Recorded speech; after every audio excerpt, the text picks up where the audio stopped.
안녕하세요. 따뜻한 복지사를 꿈꾸는 따복TV입니다. 이번에는 2020년 사회복지사 급여는 어떻게 되는지 말씀드리도록 할게요. 참고로 제가 말씀드리는 내용은 지난 12월 말에 보건복지부에서 게시한 2020년 사회복지시설 종사자 인건비 가이드라인과 서울시 사회복지사협회에서 게시한 2020년 서울시 사회복지시설 종사자 처우 개선 계획에 근거한 것이에요. 내용에 대해 더 알아보고 싶으신 분은 제가 보여드린 사이트 참고해 주시면 좋을 것 같아요. 오늘 이 중 보건복지부 기준 2020년 사회복지사 월급에 대해 말씀드릴게요. 많은 사회복지기관에서는 이 보건복지부에서 제시한 가이드라인을 참고해서 급여를 주긴 하지만 이건 말 그대로 가이드라인이기 때문에 기관마다 급여가 다르니 참고해 주세요. 보건복지부에서 나온 사회복지시설 종사자 인건비 가이드라인을 보시면 인건비 테이블 종류가 사회복지생활시설, 사회복지이용시설, 사회복지사, 일반직, 의료직, 사무직, 관리직으로 나뉘어서 여러 가지 있어요. 올해 공무원 보수 인사율이 2.8%라고 하는데 이걸 고려해서 사회복지사 인건비도 지난해보다 2.8% 인상했다고 해요. 여기에서 우리는 사회복지 이용시설, 사회복지직 인건비 테이블을 보도록 할게요. 이제 막 대학을 졸업한 사회복지사 1호봉을 예로 들어보면요.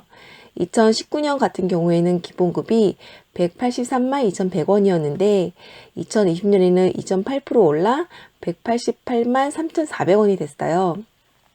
한 5만 1,000원 정도 오른 금액이네요. 그런 기본급 연봉은 188만 3,400원 곱하기 12개월 하면 2,260만 800원이게 되죠. 보건복지부 사회복지사 인건비 가이드라인에는 세 가지 수당이 있는데 명절수당, 시간의 근무수당, 가족수당이 바로 그것이에요. 지금부터는 이에 대해 말씀드릴게요.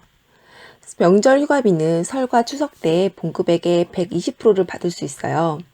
1호봉으로 치면 220에서 230만 원 정도 받을 수 있겠네요. 그 다음 시간의 근무수당을 보도록 할게요. 시간의 근무수당은 자신의 시급에서 1.5배를 줘요.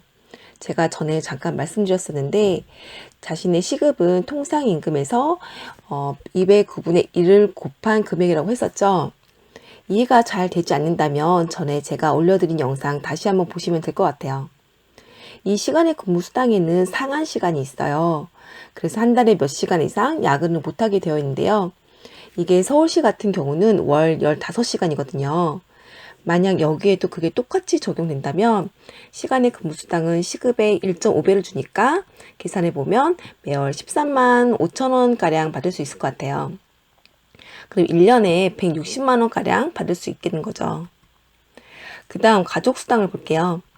가족수당을 받으려면 부양 의무를 가진 직원과 주민등록표상 뿐만 아니라 실제로도 같이 사는 곳으로 되어 있어야 해요.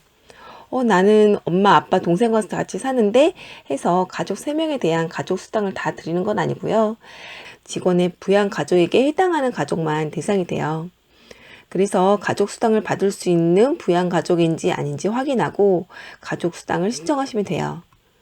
그럼 부양 가족의 기준이 뭔지 누가 해당하는지 알아야 하는데요.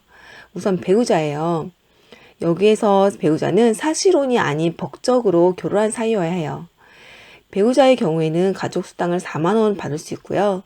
어머니의 경우에는 만 55세, 아버지의 경우에는 만 60세가 넘어야 해요. 그 나이가 안 됐더라도 장애 상태가 심하면 부양가족으로 보고 있어요. 또 형제 자매라고 하더라도 장애 정도가 심하면 부양가족이고요.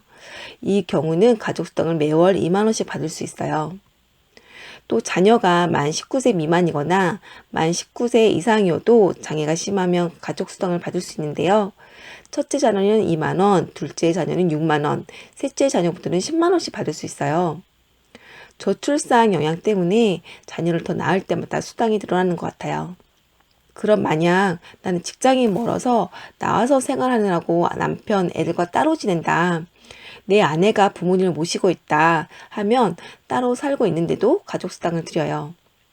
그래서 정리하면 가족수당은 부양가족 1인당 2만원, 배우자는 4만원, 둘째 자녀는 6만원, 셋째 자녀 이후 자녀는 10만원을 받을 수 있어요.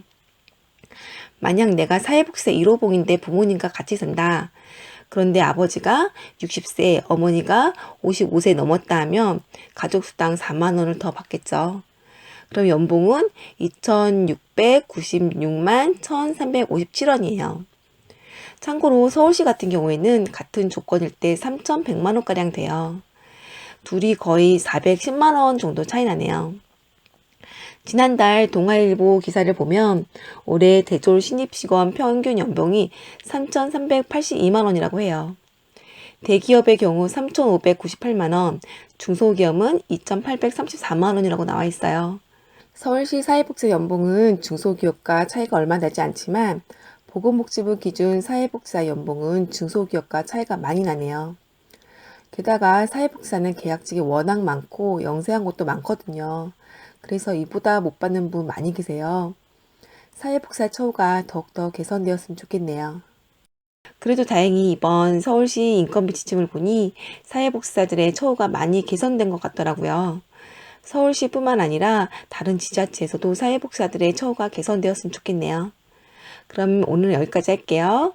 오늘 이만 안녕.